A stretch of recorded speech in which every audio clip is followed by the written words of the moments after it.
Welcome to AKA. In this episode, we discuss time travel. So, time travel, thoughts? It can't be that difficult. All you have to do is break the cosmic speed limit and go faster than the speed of light, according to Elizabeth Howell, who wrote the article, Is Time Travel Possible? Scientists explore the past and future.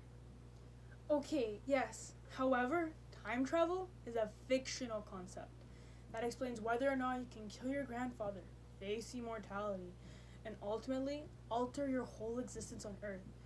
Do you really think we should have the ability to play around with something like that? Well, I think that time travel can have both good and bad aspects to it. On one hand, you can go back in time knowing that what you know now and try to alert people about various things such as climate change, which would lead to improving and stabilizing the economy.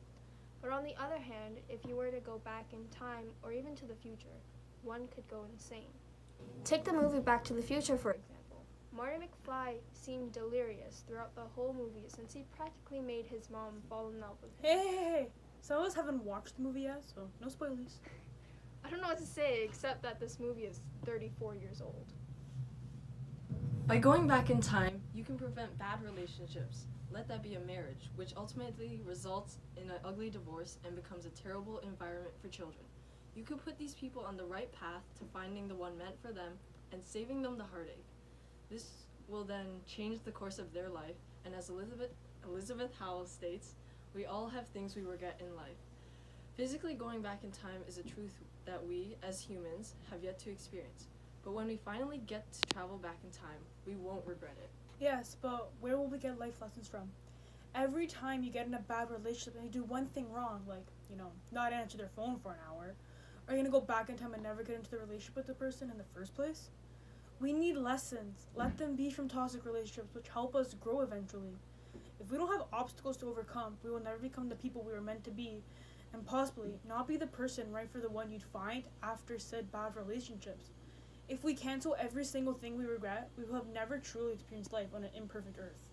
On the topic of lessons, perhaps we should take the lessons we have now on human biology and DNA and bring them to the past in order to reduce the amount of discrimination inflicted on various cultures and races through pseudoscience.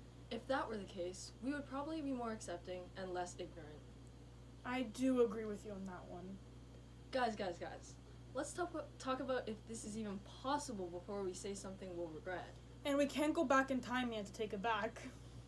Time travel has been achieved by Russian scientists. These researchers from the Moscow Institute of Physics and Technology, as well as their US and Swiss colleagues, in their piece in Scientific Reports, we have artificially created a state that evolves in a direction opposite to that of the thermodynamic arrow of time. Wowie, physics. Maybe when someone else discovers that and can tell me that in English, I'll have any idea of what you just said. But if it were possible... It is. Fine. Anyway, where would you go and why? The majority of people chose to go to the past based on an IMDb and News 12 Long Island online poll. If I had a choice, I would go to the past. I regret some things that I did and did not do in grade 9 and 10, so I would change some aspects of my life at that time. I wouldn't go to the past, since going to the past would impact my future self and change who I am. If I go to the future, Sorry. I wouldn't go to the past, since going to the past would impact my future self and change who I am. I would go to the future, not to see what kind of person I've become, but to see the changes in the world. If the world is gone because of global warming, or if we've actually managed to save it. So, the choice is to go to the past, stay in the now, or go to the future. Going to the past to change a mistake, something which left me hurt, I wouldn't be who I am today. Go to the future, see what I become, so I can ignore the other things and only focus on that. When I really got there, I would hate it. So I'm staying right here with the mistakes I've made and waiting to make the next ones.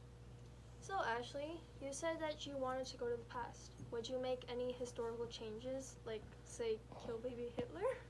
No, because if we kill him, who's to say that a leader even crueler and with even more twisted morals than him will not exist and come to power?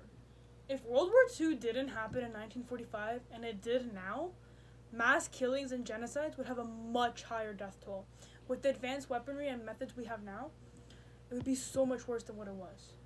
But then, on another thought, if World War II didn't happen and we didn't go out looking for the best scientists to discover things and make these calculations, would we be as technologically advanced as we are right now? Would Wi-Fi be a thing yet? Would we be able to record this podcast right now? Would our families have ever immigrated to Canada? And most importantly, would Trump have that button on his desk? But if you did manage to find and kill Hitler, there would have been no reason for you to travel through time, according to Brian Coberline in his Forbes magazine. According to another article by Elizabeth Howell, she mentioned something about the grandfather paradox. The grandfather paradox basically explains that if you were to kill your grandfather, your father wouldn't have been born and you wouldn't have been born. Then the ultimate question, who killed your grandfather in the first place? Dun dun dun. Can't answer that, but let's say someone played a dark twist on this grandfather paradox thing. What if you could bring weaponry, such as atomic bombs, to the past, and send them to different parts of the world and set them off at the exact same time? If someone had enough participants in their time-traveling terrorist group, they could actually end human existence in all. Okay, but on the topic of death, the million-dollar question. If you could know when and how you die, would you want to know? Hell no. Because then you would change your lifestyle, and as a result, the original time and cause of your death will inevitably change. Let's say your cause of death is by, let's say, a plane crash. Knowing this, you would probably never get on a plane again, therefore changing when and how you die. I also wouldn't want to know because I would be totally paranoid about the time I would die. I would also be paranoid about how I would die and stay away from that thing at all costs. I would not want to know how, because if it happened doing something I loved, I would live a life not doing it. Such as drowning in the ocean, you know? No, guys. No, I don't like drowning in the ocean. I like swimming in it. And if I knew I was going to die drowning in it, I wouldn't know when my next swim was going to be my last. But I'd much rather generally know when so I could prepare. You know, like wear a life vest. You know what I mean? But if it's in a week, I'd travel and do things I'm scared to do. But if it's when I'm old and wrinkly, then so what? I'm going to live life how I already am. Well, on that note, we'll leave you, the listener that happened to stumble across this bizarre podcast with all of these mind-boggling questions. Fare thee well, and thanks for listening to AK's first and last podcast.